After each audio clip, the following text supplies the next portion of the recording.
So Marvel destroyed the Punisher.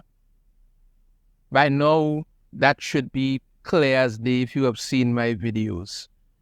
And why did Marvel do this? Well, because some people were using the Punisher skull logo while in the military and the police and other things, and that's a big no-no. So they decided, you know what?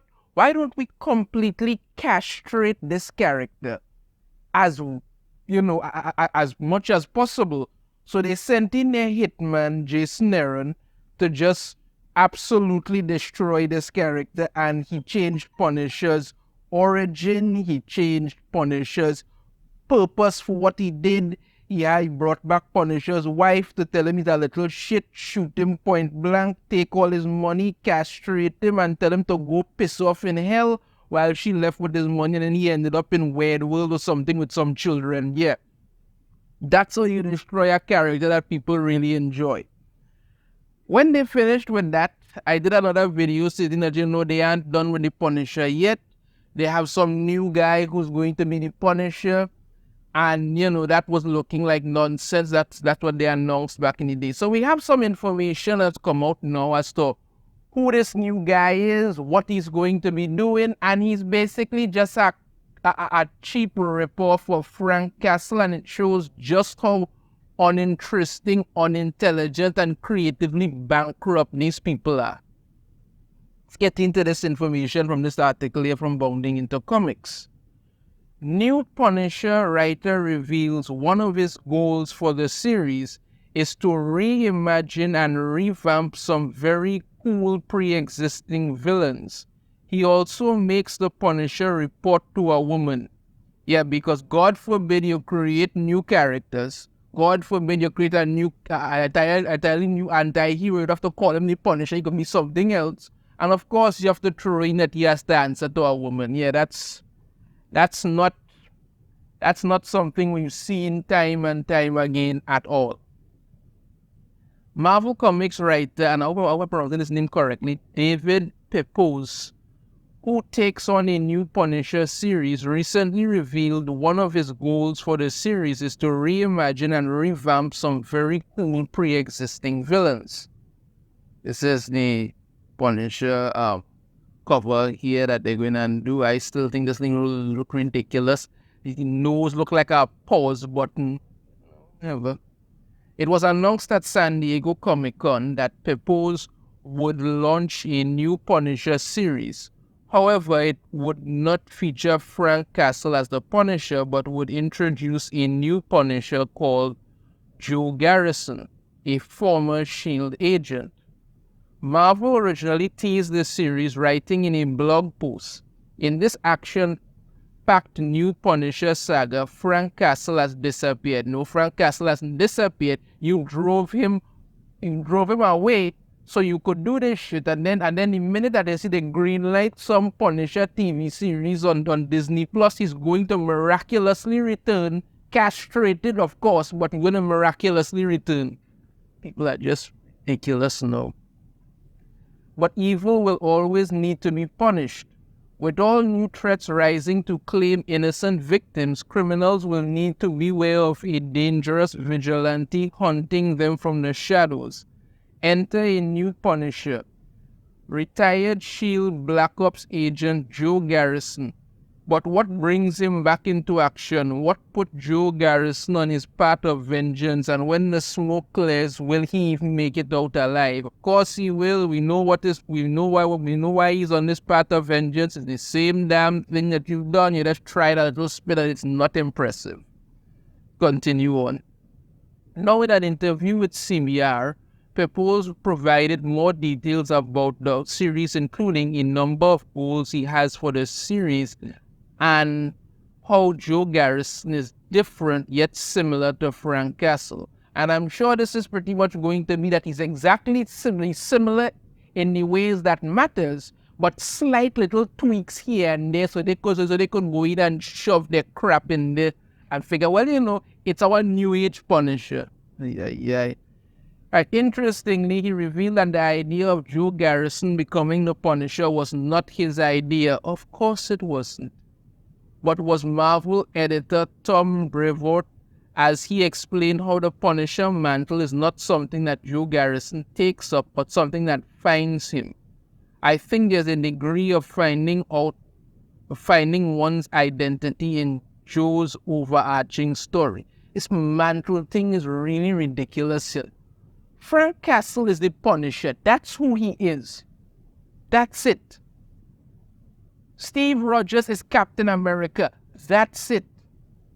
Peter Parker is Spider-Man. That's it. Wolverine is Wolverine. That's it. But no, every time you just want to go in there and figure out this stuff, you know what? We could just swap out these characters with whoever the hell we want. Because as long as we just use the term mantle, that means that it doesn't actually belong to them, so anybody could just take it up. While this character has a very particular set of skills, where have I heard that before? The thorough line of our stories about Joe coming to terms with the Punisher mantle, where have I heard that before? It's not always a legacy that you adopt. Sometimes it's a legacy that finds you. I could say where have I heard that before, but I think you pretty much get the idea by now. He went on to reveal that regardless of who takes on the Punisher mantle, it does require certain traits. I do think there are some core traits that embody any character who takes on the Punisher's mantle. You mean Frank Castle? There's the grittiness and relentlessness. There are all two human vulnerabilities that enhance the stakes, balanced by the deadly skills, arsenal of weapons, and willingness to sacrifice himself and let the Punisher take on enemies way outside of his weight class, even if that means taking some serious hits along the way. You just completely describe Frank Castle as the Punisher right there. That's it. You just described him as the Punisher right there and explain why he should always be the Punisher, and that's what should happen. But no, whatever. He added, ultimately, I think there has to be a degree of personal tragedy that spurs this character on their mission. But I also think it's a bit of a Rorschach test in how that mission is defined and pursued by each character. And that's something I'm really excited to explore with Joe Garrison's journey. Still on the Punisher here. He comes in, some people in some masks with some glowing weapons and stuff. As for what that personal tragedy is, this is what he revealed. That is carefully. Back in the day, Joe was an incredibly deadly wetworks agent known only in the most shadowy corners as the grave digger of S.H.I.E.L.D. Couldn't just mean grave digger, but right, okay. But after years of getting his hands dirty for Marvel's leading spy network, Joe retired to pursue the call of family. Unfortunately for Joe, someone just blew up his house with that family still inside of it, and the police are inclined to think the husband did it. With a manhunt out for his arrest, Joe is going to have to find out who set him up, but as he'll discover, that mission may have some evolving parameters. Okay, that sounds exactly like the Punisher, Frank Castle story, with just some minor little tweaks here and there. First off, we talk about how, back in the day, an incredibly deadly wetworks agent. Frank Castle was a Marine. He was a man made and built for war. He did it. He had to kill people. He did a lot of shady stuff. All these things to fight in battles and stuff like that. Okay. Then after he was done with that, he settled down with a family life and enjoyed himself. Okay, that's what he had. He had his wife, his kids. All right. Then they go on to say, but unfortunately for Joe, someone just blew up his house with that family still inside of it. You just swapped that out for his family getting gunned down in a park, and that's Frank Castle right there.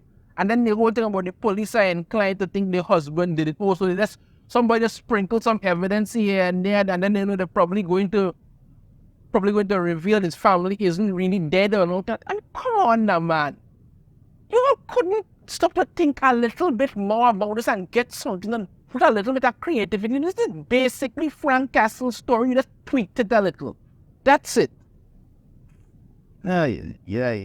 There he is, shooting up some people and stuff and fighting and just went through this. All right. While this song's extremely similar to Frank Castle's background because it pretty much freaking is, Pepose did elaborate on the differences he sees between Garrison and Castle. On the one hand, Joe is certainly no stranger to death and destruction given the bloody jobs he used to execute for S.H.I.E.L.D. back in the day. But I'd say unlike Frank Castle, Joe hasn't had the time to marinate in his tragedy. That allows readers to really follow Joe's mindset as he undertakes this mission. By the time we met Frank Castle, he'd already decided to become the Punisher. For Joe, this decision might take some time.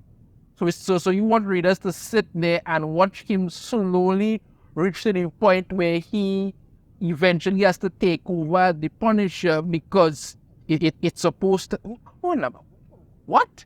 Either he's in it or he's not. That's pretty much it.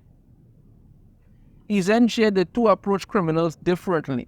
But I think even the way Joe approaches the situation tactically might differ from how Frank might have done it. I liken Frank to a wrecking ball, whereas Joe is all about finesse. Joe is the kind of guy who darts through crowds of enemies, meticulously picking them off one at a time in what looks almost like a beautifully choreographed way. I mean, if you're not on the receiving end of those shield guns, of course, laugh. I would not call Frank Castle a wrecking ball. Frank Castle is meticulous in what he needs to do.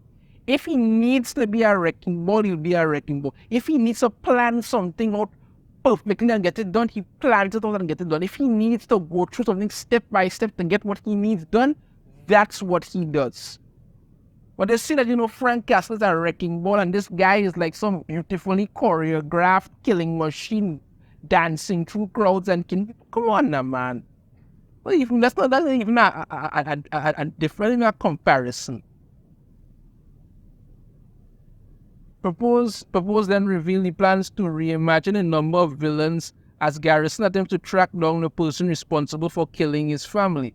We'll see in our first issue that Joe is hot on the trail of the man who blew up his house. Of course, this guy is going to throw some pretty harrowing obstacles in Joe's path, in which we'll get to see our new Punisher show his mettle by fighting a bunch of guys in masks with some glowing swords and weapons. Yeah, that sounds really interesting. Okay. Without spoiling too much, I mean, now that I think about it, the glowing thing isn't that exactly what was happening with Frank Castle towards the end of his Punisher's run, and they screwed that shit up. But anyway, he goes, my goals for the Punisher are to reimagine and revamp some very cool pre-existing villains from across the Marvel universe, while also giving him some brand new bad guys to call his own. So you're going to take pre-existing villains, reimagine them, and then throw in some washed up waste of time bad guys that nobody's going to care about. That sounds like a winning combination.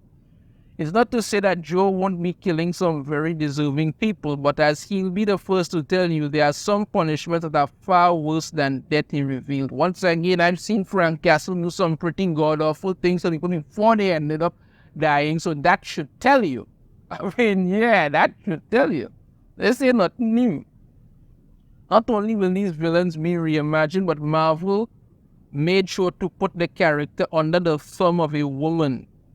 Pepose shared Triple A is Joe's handler from his S.H.I.E.L.D. days, and she serves as the woman in the chair for Joe's mission as he seeks to avenge his family. Triple A follows in the footsteps that Microchip did once upon a time. Triple A, so she's a car service, okay.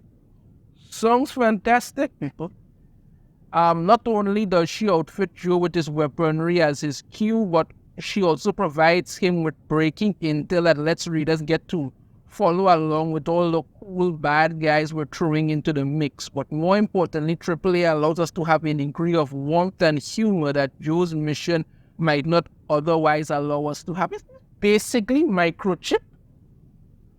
I keep saying these people are not even trying anymore. They're just you just gender swap Microchip. You swap Frank Castle for this Joe Garrison, and you're pretty much telling the exact same freaking story, just with little tweaks here and there. Oh God, boy, come on now. It's unclear why anyone would purchase this series after the first issue. It's very unclear to me because I don't even think people should purchase the first issue of this. But some people might be interested just to see what after that. Nah. The entire series, as described by Pepose in this interview and how it was initially announced at San Diego Comic-Con, appears as just a derivative version of Frank Castle. Thank you. That's exactly what it is. Not only does Garrison sound like a derivative version of Castle, but of course Marvel has to push the demasculinization and demoralization narrative with having Garrison report to a woman. It's also not hard to imagine that the very pre-existing villains will be reimagined to fit the same demoralization narrative. Furthermore, we don't know what kind of family Joe Garrison has. One can only imagine it fits their agenda. Yeah. You really don't put anything past these people anymore. Really don't put anything past them anymore. Readers looking for new Punisher stories are probably better served diving back into their long boxes and reading the classic The Punisher War Journal stories as Garth Ennis Punisher or Garth Ennis Punisher map. I mean, like I say, you want to read good Punishers, you want to read good comic books, go to your back issues. Because you're not getting that with these things here. These back issues and stuff here were actually really good. When you see these new things that they're doing, these new characters that they're out there trying to reimagine and try to put in there to make it seem like, well, this is some new thing and you have to love it and all of that. No. This is nonsense. This man is not the Punisher. This is not a Punisher series. This is just another example of Marvel destroying yet another character so they could fit some modern, crappy, diverse nonsense that is going to ultimately blow up in their faces. Let me know your thoughts on this in the comments. Have a different opinion, I'd love to hear it. If you like the video, sure to hit that thumbs up. Subscribe if you haven't already. Ring the notification bell if I put out a new video. And I shall see you all next time. Take care.